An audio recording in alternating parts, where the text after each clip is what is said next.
Friday afternoons live, and today we're going to be discussing a topic that is very dear to me. It's the truth about strength training for runners.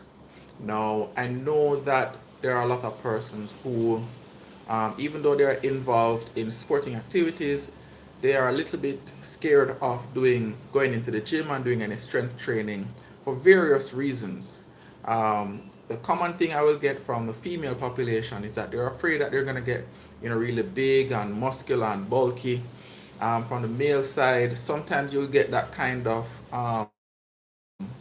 response as well, especially in younger males. I think the current trend is, slim jeans and, these young men nowadays, they want to look slim. I don't know if that's the aesthetic that is going out there, in terms of male-female interaction at the younger age group.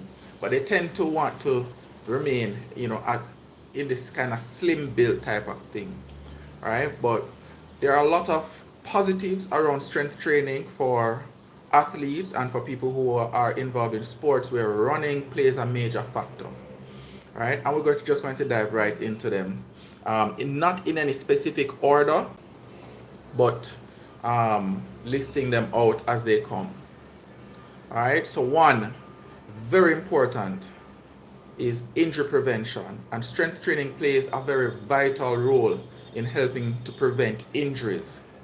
Now, you're involved in sports, and even if it's not like a collision sport like a football or a contact sport like soccer, what we in Jamaica call football, but Americans call it soccer, netball, um, basketball, volleyball to a certain extent, cricket to a minor extent. Um, that there's a possibility for injuries. So by doing strength training, it improves your ability to produce forces, yes, but also to absorb forces. All right. And strength training, by that measure, is very critical for helping with injury prevention. Any sport that if you are going to train for and compete in is going to involve some repetitive motion.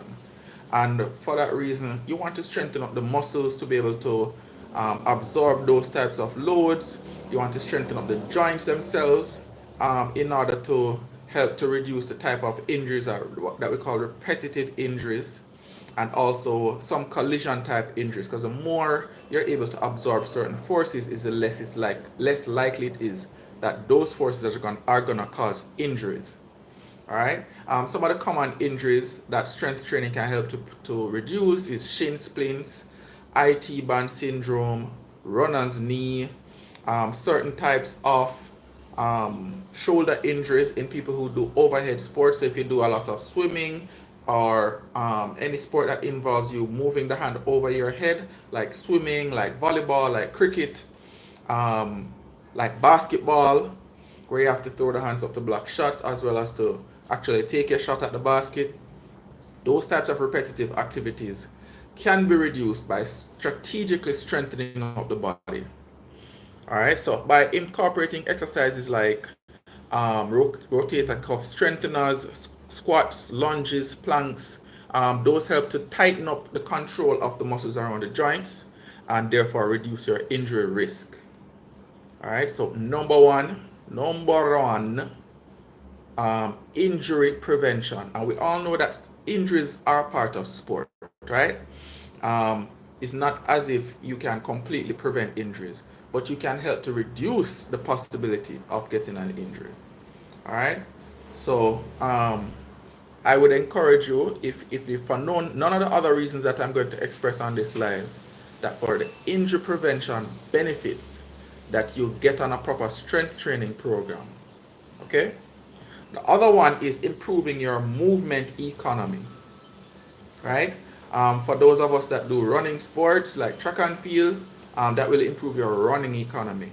What that means is that you will use less energy, right? So when you become stronger, you use less energy to do the same tasks, and that makes you way more efficient. Now think about it. If I have to run from here to, maybe like a 400 meters for whatever reason, right? With my current level of strength, I'm going to become fatigued earlier than if I was stronger, right? So my muscles would fatigue a lot less if I was stronger. Right? So when the fatigue sets in, now other muscles are being brought into play, or now I start to load a lot of my ligaments and joints to try and produce that result of moving in the space that I'm moving. And that in itself puts me in a disadvantageous position, right? Meaning that now I'm not moving with the same level of efficiency because I don't have the strength to continue pushing myself to repeat these movements that are important in sports, all right, are important to my chosen sport. So the second important reason for getting an improvement in strength is to improve your movement economy, meaning your ability to complete different movements without fatigue, all right, or efficiently. So we've covered two important reasons so far. One of them being injury reduction or injury prevention, and the second one being improvement in your movement economy. All right. Then of course there are certain types of exercises. Your deadlifts improves what you would call your muscular coordination, or your ability to recruit the muscles in a way that is more efficient. All right, and therefore it makes you stronger, smoother movements, because now all muscles are moving together in a more efficient way. All right. The third important reason is an enhancement in your speed and power. Now remember, speed is your ability to move from one place to the next, right? Quickly. So it's the rate of movement over time. So, and strength training has been proven to actually improve speed. To a matter of fact, I remember the last coaching book that I read this summer as I was preparing to go back to training, when the schools reopen, when the university reopens, and when the high schools reopen, there was a specific statement that was made, and it said strength equals speed. All right? And yes, there's a point where you're strong enough and strength isn't the limiting factor. But the truth is, for the majority of athletes that are developing still, strength equals speed. So by incorporating your slow strength movements like your squats, your deadlifts, your lunges, we call these slow strength because you're not really moving very quickly, right? So it's not like you're improving your rate of producing force or power, but by improving your slow strength, what that does, it improves your ability to move off or develop momentum. So that short sprint that you want to do, if you are not strong in the legs and strong around the core and strong across the shoulder girdle, you're going to move off very slowly. All right. And that will overall impact the amount of speed, because you won't have the same amount of momentum behind you once you get up to your current top speed. But also, we have exercises that we consider to be fast speed exercises, like plyometric exercises, right? That actually improve your rate of force production and your ability to produce forces quickly. Now, your plyometric exercises utilize what we call a stretch shortening reflex. That is, you exhibit what we call a pre-jump, right, or a pre-activity. Then you stiffen the joints, and then basically you're bouncing, you're producing force out of the ligaments. That's the easiest way for me to explain it. So that is what we call fast strength, and you can gain fast strength through the upper body, through the core, and through the lower body, through lots of different varieties of exercise. So you can use, I love to use medicine balls with my athlete. Medicine ball is just a weighted ball, so you hold on to the ball and you throw it against the wall, and then it rebounds, and then now you have to catch the ball, feel your muscles lengthen as the tendons stretch, and then you have to rebound the ball quickly. And you do it in lots of different planes and lots of different types of throwing activities. Also, you can improve the strength of the core using that activity, and you can also improve the fast strength in the legs by doing types of jump training that we call plyometrics, where you jump either over a small hurdle, a medium hurdle, a high hurdle. You can also jump from a box and rebound off of it without rebounding for height or distance. All right, so there's lots of ways to train this fast strength using plyometric type activities. And those plyometric type activities ultimately improve your ability to produce power at high speeds. All right, so we have covered now 3 important reasons that all athletes should be engaging in proper strength training. One is injury prevention, right?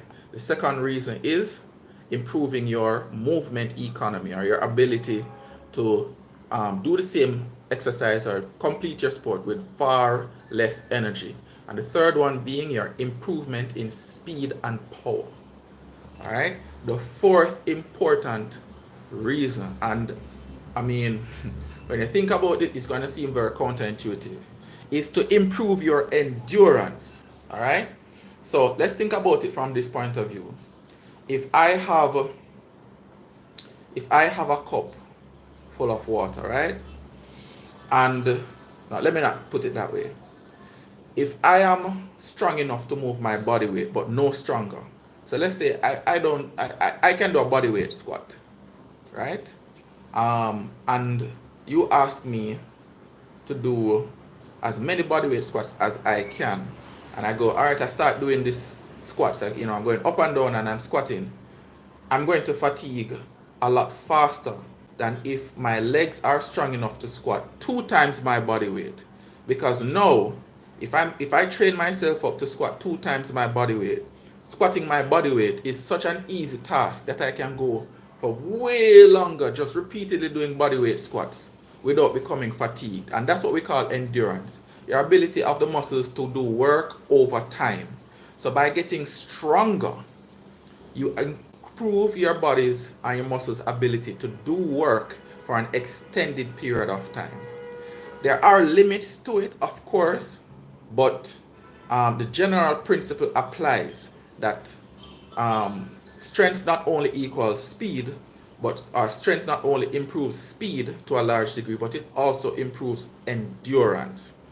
All right, so very, very, very important. And this is why I think sometimes when I get the objection of like endurance athletes, like middle distance athletes, 800 meter runners, 1500 meter runners, people that run 5 kilometer, 10K and marathons, to going into the gym and getting strong using conventional methods, they're like, oh, that doesn't apply to my sport because my sport is more about stamina.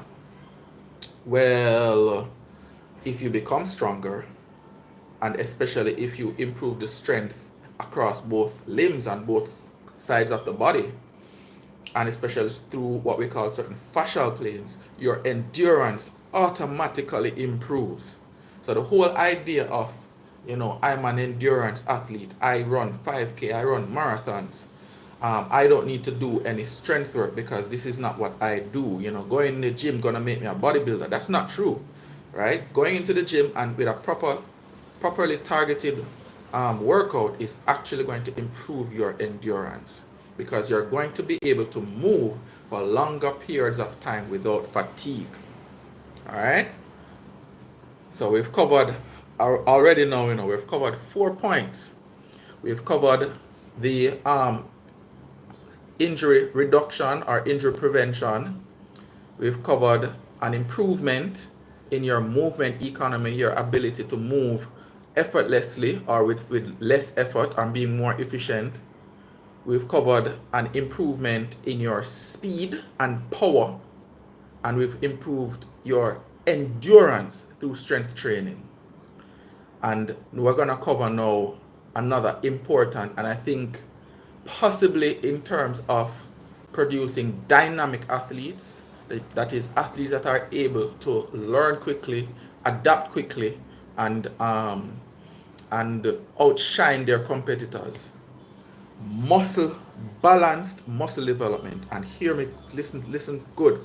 I am not talking about bodybuilding muscle. I don't coach bodybuilders. I've deliberately never coached bodybuilders. I coach athletes, people who want to be athletic, right?